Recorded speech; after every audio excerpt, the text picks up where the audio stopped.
Hey my loves, இன்னைக்கு நம்ம பார்க்க போகிற படம் என்னன்னா 2024 வெளியான முருடன் அப்படின்ற ஒரு ஹாரர் த்ரில்லர் படத்தை பற்றி தாங்க பார்க்க போகிறோம். இந்த படத்தோட ஒன்லைனர் என்னன்னா, நம்ம ஹீரோ ஒரு கால்நடை மருத்துவராக இருக்கிறாருங்க. ஒரு அழகான கிராமத்துக்கு கேம்புக்காக வராரு. வந்த இடத்துல ஒரு பெண்ணை பார்த்து காதல் வைப்பட்டாருங்க.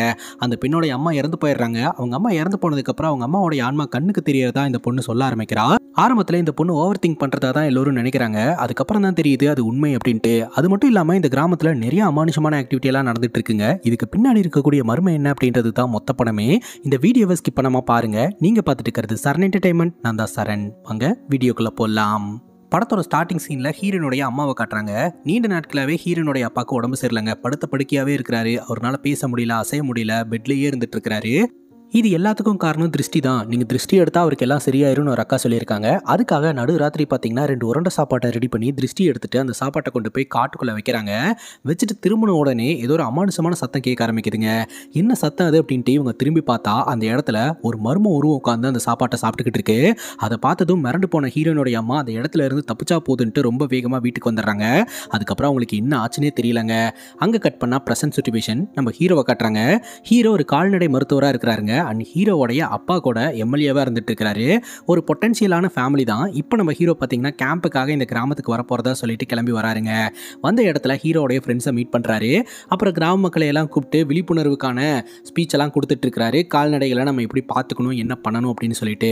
அந்த நேரம் பார்த்து ஒரு மாட்டுக்கு உடம்பு சரியில்லைன்னு ஒருத்தர் வந்து சொல்றாரு. உடனே கிளம்பலாம் அப்படின்ட்டு நம்ம ஹீரோவும் ஹீரோட ஃப்ரெண்ட்ஸும் கிளம்புறாங்க. ஒரு வழியில் ஒருத்தர் பயங்கரமாக குடிச்சிட்டு மட்டையை கிடக்குறாருங்க. இப்படி மட்டையாகிற அளவுக்கு இந்த ஏரியாவில் பவர்ஃபுல்லான சரக்கு எங்கடா கிடைக்குது அப்படின்னு சொல்லி கேட்க, சரக்கெல்லாம் கிடையாது, நம்ம ஊர் கல்லுக்கு அவ்வளோ பவர் இருக்கு. அந்த ஒருத்தவங்க கிட்ட தான் எல்லாருமே கல் வாங்குவாங்க. ஸோ அவங்க கிட்ட வாங்கி குடிச்ச கல் தான் இப்படி வேலையை காட்டியிருக்கு அப்படின்ற மாதிரி எல்லாரும் டிஸ்கஸ் பண்ணிட்டு இருக்காங்க.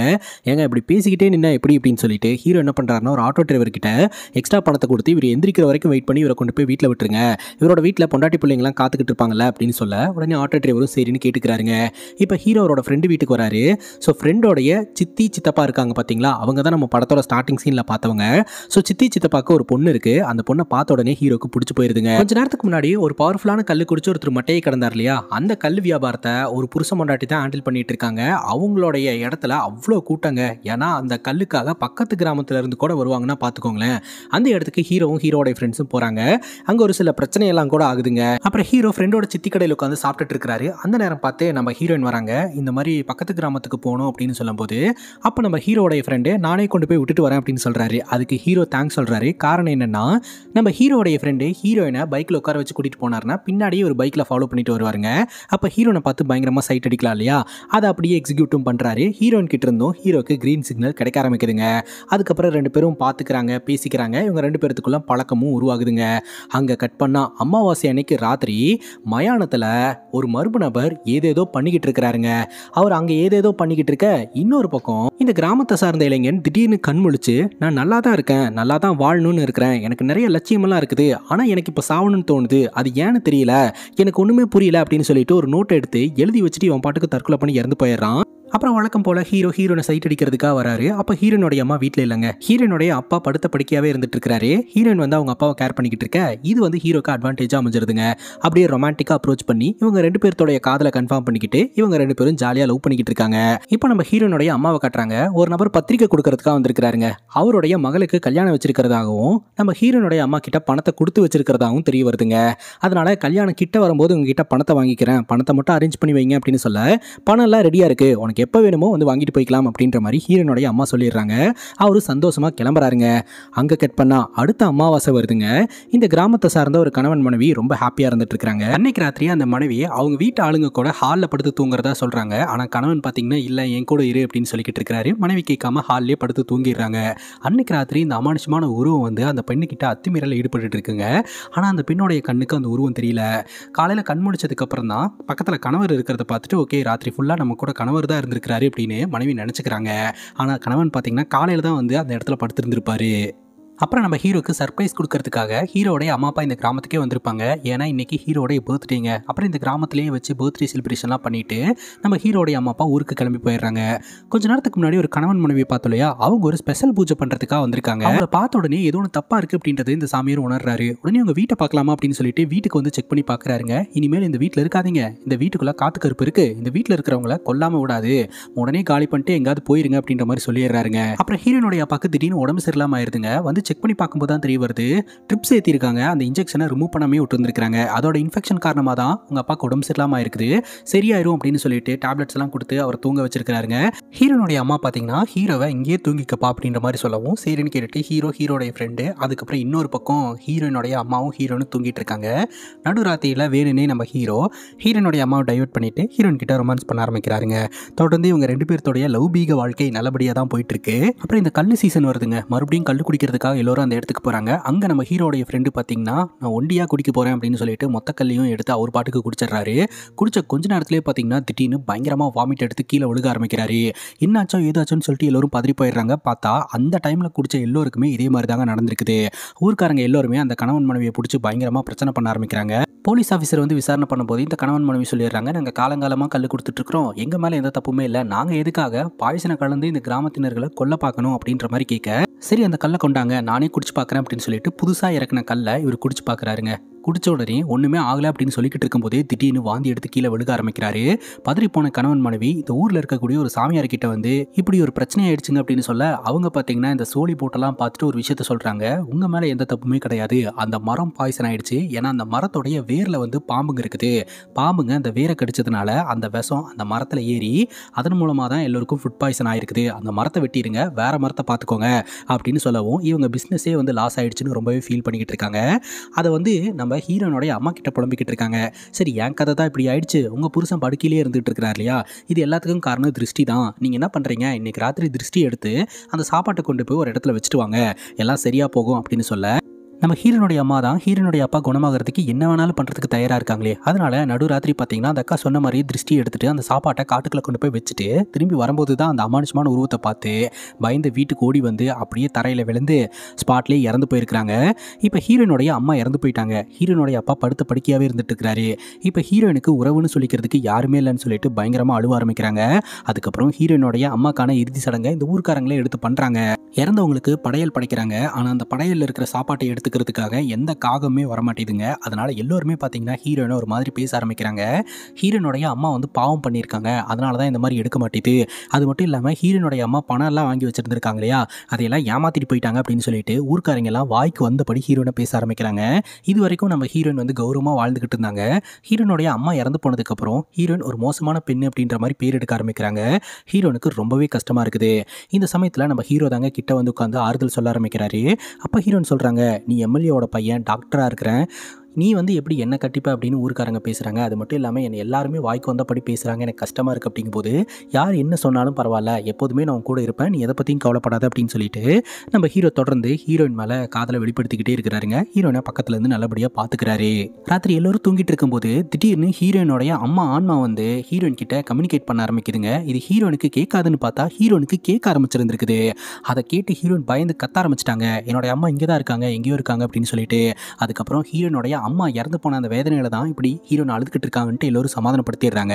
அண்ட் நம்ம ஹீரோவும் பார்த்தீங்கன்னா ஹீரோனுடைய அப்பா கிட்ட போயிட்டு, நீங்கள் நான் பேசுறதெல்லாம் கேட்பீங்க நம்புறேன், கண்டிப்பாக உங்கள் பொண்ணை கைவிட்டுற மாட்டேன், நான் பார்த்துப்பேன் அப்படின்ற மாதிரி ப்ராமிஸ்லாம் பண்ணிட்டு இருக்காரு. அதுக்கப்புறம் தொடர்ந்து நம்ம ஹீரோயினுடைய அம்மா ஹீரோயின் கிட்ட கம்யூனிகேட் பண்ணுறாங்க அப்படின்னு தோணிக்கிட்டே இருக்குது. திடீர்னு நடுராத்திரியில் எழுந்திரிச்சு சுடுகாட்டுக்கு போயிடுறாங்க. இந்த ஊர்க்காரங்க எல்லாம் ஒரு மாதிரி பதறி போயிடுறாங்க. இந்த பொண்ணுக்கு என்ன ஆச்சு, எதனால் இப்படி நடுராத்திரியில் எழுந்திரிச்சு சுடுகாட்டுக்கு போயிட்டு இருக்கு அப்படின்ட்டு. நில்லுமான்னு சொன்னாலும் நம்ம ஹீரோயின் கேட்கவே மாட்டேன்றாங்க. அங்கே போயிட்டு என்னுடைய அம்மாவை அடக்கம் பண்ணும்போது அம்மாவோடைய பொருட்களை எல்லாம் என்ன பண்ணீங்க அப்படின்னு கேட்க, எல்லாம் தூக்கி குப்பையில் போட்டுதான் சொல்றாங்க. இவங்க போய் குப்பையில் தேட ஆரம்பிக்கிறாங்க. என்னமா தேடிக்கிட்டு இருக்க, உனக்கு என்னமா ஆச்சு அப்படின்னு சொல்லி கேட்க, இல்லை என்னுடைய அம்மா என் கூட கம்யூனிகேட் பண்ணாங்க, அம்மாவோடைய தலகாணியில் தான் மொத்த பணத்தையும் வச்சிருக்காங்களாம் அப்படின்னு சொல்லிட்டு குப்பையில இருந்து அந்த தலகாணி எடுத்து அதை ஓப்பன் பண்ணி கொட்டினா மொத்த பணமும் அதில் தாங்க இருக்குது. இந்த ஊருக்காரங்க கிட்ட நான் சேஃப்டியாக வச்சுக்கிறேன்னு சொல்லி வாங்கி வச்சிருந்த மொத்த பணமும் அதில் தான் இருக்குது. அண்ட் இந்த ஊருக்காரங்களுக்கு போக வேண்டிய பணமும் போய் சேருதுங்க. ஹீரோயின் மேலே இருந்த கெட்ட பேரும் போகுது. ஆனால் இதில் ட்விஸ்ட்டு, நம்ம ஹீரோயின் கிட்ட ஹீரோனுடைய அம்மா வந்து கம்யூனிகேட் பண்ணியிருக்காங்க அப்படின்ற விஷயத்தை கேட்டு எல்லாருமே மிரண்டு போகிறாங்க. ஸோ இதை பற்றி எல்லோரும் டிஸ்கஸ் பண்ணிட்டு இருக்கும்போதே ஹீரோயின் கிட்ட மட்டும் ஏதோ ஒரு கெட்ட வார்டு அடிக்க ஆரம்பிக்குது. ஹீரோயின் கிட்ட யார் ஒருத்தங்க நிற்கிற மாதிரி ஹீரோனுக்கு ஃபீல் ஆகுதுங்க. அந்த மர்ம உருவத்தை பார்த்தோம் இல்லையா, அந்த மர்ம உருவம் நம்ம ஹீரோனுடைய கண்ணுக்கும் மற்ற யாரோட கண்ணுக்கும் தெரியல. ஹீரோயின் கிட்ட வந்து நின்று ஹீரோனை அடையணும் அப்படின்னு நினைக்குது. இந்த அமாவாசை வரும்போது உன்னை விட மாட்டேன் அப்படின்ற மாதிரி சொல்லிட்டு போதுங்க. ஸோ இந்த மர்ம உருவம் தான் இந்த கிராமத்தில் அமானுஷமான ஆக்டிவிட்டியில் ஈடுபட்டு இருக்கு அப்படின்னு இதிலிருந்தே தெரியுது. இப்போ நம்ம ஹீரோ பார்த்தீங்கன்னா இந்த மெடிக்கல் கேம்புக்காக வேற ஒரு கிராமத்துக்கு போக வேண்டிய சூழ்நிலை வருதுங்க. ஒரு 15 நாள் நான் இந்த ஊருக்கு ஊரில் இருக்க மாட்டேன் அப்படின்னு சொல்லவும் ஹீரோன் ரொம்பவே மிஸ் பண்ணுறாங்க. நீ ஒன்றும் கவலைப்படாத, சீக்கிரமாகவே வந்துடுவேன் அப்படின்ற மாதிரி சொல்லிட்டு இவர் ஊரை விட்டு கிளம்பி போகிறாருங்க. அங்கே கட் பண்ணால் இந்த ஊருக்காரங்கெல்லாம் போய் ஒரு சாமியாரை மீட் பண்ணுறாங்க. இந்த ஊருக்குள்ளே தொடர்ந்து அமானுஷமான ஆக்டிவிட்டி நடந்துக்கிட்டே இருக்குது. அமாவாசை யாரோ ஒருத்தங்க இறந்துக்கிட்டே இருக்கிறாங்க, எங்களுக்கு ஒன்றுமே புரியல சாமி அப்படின்னு சொல்லவும் அப்போ தாங்க 20 வருஷத்துக்கு முன்னாடி நடந்த ஒரு சம்பவத்தை காட்ட ஆரம்பிக்கிறாங்க. இந்த ஊருக்கு ரெக்கார்ட் டான்ஸ் ஆடுறதுக்காக ஒரு க்ரூ வந்துருக்குதுங்க. டான்ஸ் எல்லாம் ஆடி முடிச்சுட்டு அவங்க டென்ட் போட்டு ஸ்டே பண்ண ஆரம்பிச்சிருந்துருக்காங்க. இந்த கிராமத்தில் இருக்கக்கூடிய சில ரவுடி பசங்க பார்த்தீங்கன்னா அந்த ரெக்கார்ட் டான்ஸ் ஆடினா அந்த லேடி அடையணும்ட்டு அந்த லேடி தங்கியிருந்த இடத்துல போயிட்டு பிரச்சனை பண்ணுவோம். அந்த லேடியோட கணவர் வந்து தட்டி கேட்டுருக்காருங்க. அதுக்கப்புறம் இந்த ரவுடி பசங்க அவங்க டென்ட் எல்லாம் அடிச்சு நொறுக்கிட்டு போயிட்டாங்க. இதனால கடுப்பான இந்த க்ரூ பார்த்தீங்கன்னா இந்த ஊர் பஞ்சாயத்துக்கிட்ட கம்ப்ளைண்ட் பண்ணியிருக்காங்க. இந்த பிரச்சனை ஊர் பஞ்சாயத்துக்கு வருதுங்க. நம்ம ஊருக்கு பொழப்பு தேடி வந்தவங்களை இப்படியா நடந்துக்கிறது, நம்ம கிராமத்தோடைய பேரையே கெடுத்திருக்கேன்னு சொல்லிட்டு அந்த ரவுடி கிட்ட வந்து அபராத பணத்தை கட்ட சொல்லிட்டு மூக்கு வந்து தரையில் படுற மாதிரி கீழே விழுந்து மன்னிப்பு கேட்கணும் அப்படின்னு சொல்ல இவனும் செம்ம கடுப்பாகி மன்னிப்பு கேட்டுறான். ஆனால் இவன் இத்தோட நிப்பாட்டிக்கலங்க. இந்த ஊரில் இருக்கக்கூடிய ஒரு சாமியார் கிட்ட, கார்கோடையன் அப்படின்ற ஒரு சாமியார் கிட்ட போயிட்டு சொல்லியிருந்திருக்கானுங்க. அந்த சாமியார் பார்த்தீங்கன்னா நரபலி கொடுக்கறதுக்கு ஐடியா கொடுத்துருக்காரு. நரபலியெல்லாம் வேண்டாம், வசியம் பண்ணுறதுக்கு மட்டும் ஐடியா கொடுங்க, எங்களுக்கு தேவை அந்த லேடி மட்டும்தான் அப்படின்னு சொல்ல ஒன்று பண்ணுங்க, அந்த லேடியோட கணவரை அடிச்சு இழுத்துட்டு வாங்க, நான் பூஜை பண்ணி வசியம் பண்ணிடுறேன் அப்படின்னு சொல்லவும் இவங்களும் சொன்ன மாதிரியே அடிச்சு இழுத்துட்டு வந்திருக்காங்க. ஆனால் இந்த கார்கோடையன் பார்த்தீங்கன்னா அவனுடைய பிளானான நரபலி பிளானை எக்ஸிக்யூட் பண்ணிடுறான். அதை பார்த்து அந்த லேடி என் கணவனே இறந்து போயிட்டான், நான் இருந்து என்ன பண்ண போகிறேன் அப்படின்னு சொல்லிட்டு அவங்களும் அந்த இடத்துலேயே இறந்து போயிடுறாங்க. உங்ககிட்ட என்ன சொன்னால் நீ என்னையா பண்ணி வச்சிருக்க அப்படிங்கும்போது நடந்து போச்சு, ஊர்க்காரங்களுக்கு தெரியாமல் டெட் பாடியை புதைச்சிருங்க அப்படின்னு சொல்லவும் இந்த ரவுடி பசங்க எல்லோரும் சேர்ந்து அந்த டெட் பாடியை புதைச்சிட்டாங்க. அங்கே ஆரம்பிச்சது தான் இந்த பிரச்சனை. இப்போ இந்த பிரச்சனையை ஸ்டாப் பண்ணணும் அப்படின்னா ஒரே தீர்வு நம்ம ஊருக்கு காப்பு கட்டுறது மட்டும்தான். ஸோ வெளியாளுங்க உள்ளே வரக்கூடாது, உள்ள ஆளுங்க வெளியே போகக்கூடாது. அதனால் இந்த ஊருக்கு காப்பு கட்டிடுங்க, இந்த பூஜையெல்லாம் முடிஞ்சதுக்கப்புறம் எல்லாம் சால்வ் ஆயிரும் அப்படின்னு சொல்லவும் இந்த ஊருக்காரங்க முடிவெடுக்கிறாங்க.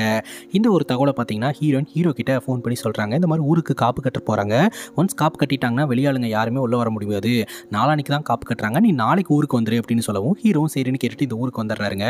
இந்த ஊர் பெரிய மனுஷனுங்கெல்லாம் பார்த்தீங்கன்னா பூஜையெல்லாம் பண்ணி காப்பு கட்டுறாங்க. காப்பை எடுத்து நீங்கள் ஊருக்குள்ளே வரும்போது கண்டிப்பாக இந்த ஊருடைய தீய சக்தி தடுக்கிறதுக்கு ட்ரை பண்ணும், நீங்கள் ஒருபோதும் விட்டு கொடுத்துறாதீங்க அப்படின்ற மாதிரி தான் இந்த சாமியார் சொல்லியிருப்பாரு. அதன்படி இந்த கிராமத்தினர்கள் அந்த ஒரு ரிச்சுவலை பண்ணிக்கிட்டு இருப்பாங்க. அந்த சமயம் பார்த்து அமாவாசை அதுவுமா அந்த தீய சக்தி நம்ம ஹீரோனை அடையணும் அப்படின்னு திட்டம் போட்டுருந்துச்சு இல்லையா, ஹீரோனுடைய வீட்டுக்குள்ளே வந்துருச்சுங்க. ஹீரோயின் பக்கத்தில் ஏதோ ஒரு பேட் ஸ்மெல் வர ஆரம்பிச்சிருந்துருக்குது. அப்போவே பார்த்தீங்கன்னா அந்த தீய சக்தி ஹீரோனை டச் பண்ணும்போது அந்த உணர்வெல்லாம் வர ஆரம்பிச்சிருந்திருக்கு. தன்னை தவிர இந்த வீட்டில் வேறு யாரோ ஒருத்தங்க இருக்காங்க அப்படின்னு சொல்லிட்டு வீட்டை விட்டு வெளியே ஓடி வர ஒரு அக்கா ஹெல்ப் பண்ணுறதுக்காக வராங்க. அந்த அக்காவுக்கும் அந்த ஃபீல் வர ஆரம்பிக்குது. எல்லோரும் பயந்து ஓடி வந்துடுறாங்க. அப்போ பார்த்தீங்கன்னா இந்த காப்பு எடுத்துட்டு எல்லோரும் ஊருக்கு வந்துக்கிட்டு இருக்காங்க இல்லையா, ஸோ அந்த ஊர்க்காரங்களை எல்லாம் இந்த தீய சக்தியை அட்டாக் பண்ண ஆரம்பிக்குதுங்க. இதில் ட்விஸ்ட் என்னன்னா எல்லோரும் அந்த இடத்துல காற்றுல பறந்துக்கிட்டு இருக்கிறது மட்டும்தான் இந்த கிராமத்தினர்களுக்கு தெரியுது. இப்படி ஒரு உருவம் அங்கே நின்று அட்டாக் பண்ணுறது யாரோட கண்களுக்குமே தெரியல. இந்த ஒரு சூழ்நிலையில் ஹீரோனை அந்த இடத்துல இருந்து தூக்கிட்டு போய் பார்க்குது. அப்போ நம்ம ஹீரோ என்ன பண்ணுறாருன்னா கயிறை கட்டி தூக்கி வீசுறாரு. அந்த கயிறு பார்த்தீங்கன்னா அந்த தீய சக்தியோட உடம்புல பட்டுருது. அப்போ நம்ம ஹீரோ அப்படி இழுக்க முடியாமல் இழுத்துக்கிட்டு இருக்கிறாரு. ஆனால் வெறும் கயிறு மட்டும்தான் வந்துக்கிட்டு இருக்கு. ஆனால் வெயிட்டு அந்த ஃபீல் எல்லாமே உணர முடியுது. அப்போது நம்ம ஹீரோவை அட்டாக் பண்ணுறதுக்காக வரும்போது அங்கே இருந்தால் நெருப்பில் பட்டு அந்த தீய சக்தியோட கையை எரிய ஆரம்பிச்சிருதுங்க. நெருப்பை கண்டதும் அந்த தீய சக்தி பயந்து அந்த இடத்துல இருந்து ஓட ஆரம்பிக்குது. அது போகிற இடத்துலலாம் பற்றி எரிய ஆரம்பிக்குதுங்க. ஸோ இந்த ஒரு சூழ்நிலையில் அந்த தீய சக்தி இவங்க கிட்டேருந்து தப்பிச்சு போயிருதுங்க. இப்போ எல்லோருமே இந்த ஊரில் இருக்கக்கூடிய சாமியார் கிட்ட போயிட்டு பேசுகிறாங்க. அப்போ அந்த சாமியார் வெளியூர்லேருந்து யாராவது வந்திருக்காங்களா அப்படின்னு கேட்க நம்ம ஹீரோ மட்டும்தான் வெளியூர்க்காரரு, மற்ற எல்லோருமே உள்ளூர்க்காரரு அப்படின்னு சொல்ல சரி நீங்கள் இங்கே வாங்க உட்காருங்க அப்படின்னு சொல்லிட்டு அப்புறம் ஹீரோ யார், எந்த ஊர்லேருந்து வந்தவர் அப்படின்ற எல்லா பேசிக் டீட்டெயில்ஸுமே வாங்கிட்டு சரி உங்களோட இஷ்ட தெய்வத்தை மனசில் நினச்சிக்கோங்க அப்படின்ட்டு இந்த சாமியார் யோசனை பண்ண ஆரம்பிக்கிறாருங்க. 20 வருஷத்துக்கு முன்னாடி இந்த கிராமத்தில் ஒரு சம்பவம் நடந்திருக்குதுங்க. அதனால தான் இந்த கிராமத்தில் தொடர்ந்து அமானுஷமான ஆக்டிவிட்டி எல்லாம் நடக்க ஆரம்பிச்சிருந்துருக்குது. அதுக்கு காரணம் யார் அப்படின்னா கார்கோடையன் அப்படின்ற ஒரு சாமியாருங்க. இந்த சாமியார் பார்த்தீங்கன்னா நரபலி கொடுத்து அவனுடைய பவர் இன்க்ரீஸ் பண்ணணும் அப்படின்றதுக்காக இந்த கிராமத்துக்கு வந்திருக்கான். நரபலி கொடுக்கறதுக்கு ஆள் வேணும் இல்லையா, அதுக்காக இந்த கிராமத்துக்குள்ளே பிச்சைக்கார மாதிரி வந்து ஒரு பொண்ணுக்கு மந்திரமெல்லாம் சொல்லி அந்த பொண்ணை வசியப்படுத்தியிருக்கான். அந்த பொண்ணு இறந்து போச்சுன்னு நினச்சிட்டு அந்த வீட்டில் இருக்கிறவங்க கொண்டு போய் புதைச்சிட்டு வந்துட்டாங்க. அதுக்கப்புறம் இவன் ஆசைப்பட்ட மாதிரியே அமாவாசை அன்னைக்கு அந்த பொண்ணோடைய டெட் பாடியை தோண்டி எடுத்து அந்த பொண்ணுக்கு மறுபடியும் மந்திரத்தை சொல்லி உயிரை கொண்டு வந்திருக்கான். அந்த பொண்ணை நரபலி கொடுக்கறதுக்கான ஏற்பாடுலாம் நடந்துகிட்டு இருக்குங்க. அவங்க வீட்டில் வளர்த்த செல்லப்பிராணி இதை கவனிச்சு வீட்டில் வந்து பயங்கரமாக குலைக்க ஆரம்பிச்சிருந்துருக்குது. இந்த நாய் எதுக்காக இப்படி குலைக்குது அப்படின்னா அந்த நாயை ஃபாலோ பண்ணிட்டே வந்தவங்க இங்கே நடக்கிற விஷயத்தை பார்த்துடுறாங்க. இந்த பொண்ணு உயிரோடு இருக்குது அப்படின்னு சொல்லிட்டு இந்த பொண்ணை எப்படியோ காப்பாற்றிடுறாங்க. அந்த சாமியாரை பயங்கரமாக அடித்து விரட்டி இருந்திருக்கிறாங்க. அப்படி அடிக்கும்போது பார்த்தீங்கன்னா இந்த சாமியாரோட நாக்கு அருந்து போச்சுங்க. அதனால் சாமியார்னால பேச முடியாமே போயிடுச்சு. அப்போ பார்த்தீங்கன்னா அவங்க மாமா கிட்ட போயிட்டு கொஞ்ச நாள் வந்து ட்ரீட்மெண்ட்லாம் எடுக்க ஆரம்பிச்சிருந்திருக்கான். அவங்க மாமா காட்டுக்குள்ளே இருக்கிற கிணத்துல ஒரு தீய சக்தி இருக்கிறதாகவும் அதை எடுத்து அதோட நாக்கில் இருக்கக்கூடிய ரத்தத்தை நீ குடிச்ச அப்படின்னா உனக்கு வாய்ஸ் வந்துடும் அப்படின்ற மாதிரி ஐடியா கொடுத்துருந்துருக்காரு. இவனும் போய் அதை பண்ணியிருந்திருக்காங்க.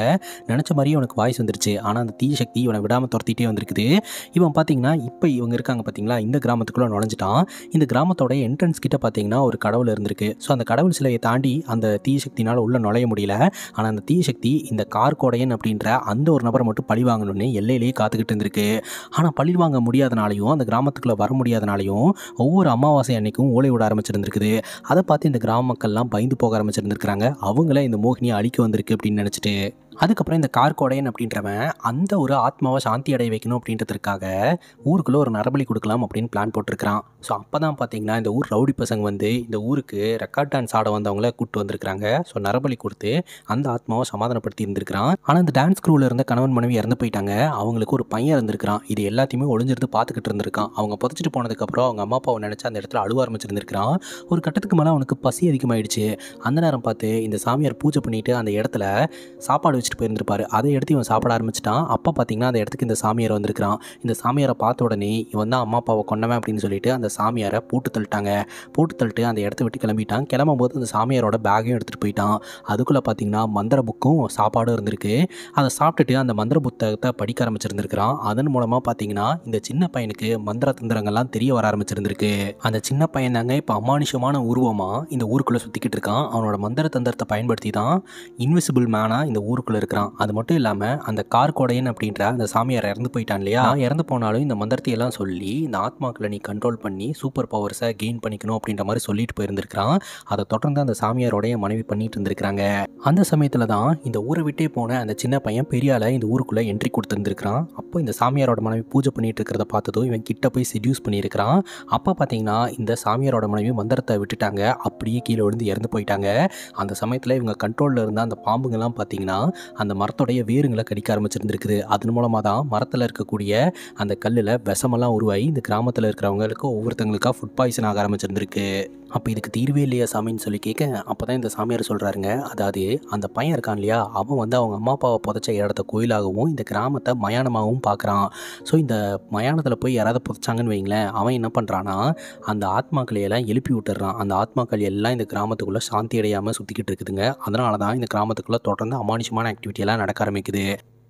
இதை தடுக்கிறதுக்கு ஏதாவது வழி இருக்கா அப்படின்னு சொல்லி கேட்க அவனை கண்ணால் பார்த்தா மட்டும்தான் நம்மளால் தடுக்க முடியும். ஃபஸ்ட்டு அவனை கண்ணால் பார்க்கணும் அப்படின்ட்டு நம்ம ஹீரோ பார்த்திங்கன்னா அவனை கண்ணால் பார்க்கறதுக்கான ரிச்சுவல்ஸ் எல்லாம் என்னென்ன அப்படின்னு சொல்லி கேட்டு அதை தெரிஞ்சுக்கிறாருங்க. ஒரு பூனையும் நாகத்தட்டம் அப்படின்ற ஒரு மந்திரக்கோலையும் வச்சு அந்த ரிச்சுவல்ஸை பண்ணணும் அப்படின்ற மாதிரி சொல்கிறாங்க. அதெல்லாம் எப்படி என்ன ஏதுன்னு சொல்லி கேட்டுட்டு ஹீரோ ரிஸ்க் எடுக்கிறாருங்க. இதனால் உயிர் போகிற ஆபத்து கூட இருக்குது. இருந்தாலும் பரவாயில்ல, இந்த கிராமத்தை காப்பாற்றுறதுக்காக நான் ரிஸ்க் எடுக்க போகிறேன் அப்படின்னு சொல்லிட்டு ஹீரோ ரிஸ்க் எடுத்து அந்த ஒரு விஷயத்தை பண்ணுறாருங்க. ஸோ நினச்ச மாதிரியே பார்த்தீங்கன்னா அந்த ஒரு ரிச்சுவலும் கம்ப்ளீட் ஆகுது. இப்போ ஹீரோ இந்த ரிச்சுவலை பண்ணுறதுக்காக போயிருக்கிறார் இல்லையா, இந்த டைமில் பார்த்தீங்கன்னா கண்டிப்பாக அந்த அமானுஷமான உருவம் வந்து ஹீரோனை அட்டாக் பண்ணுறதுக்காக வரும். ஹீரோனை அடைய பார்க்கும்.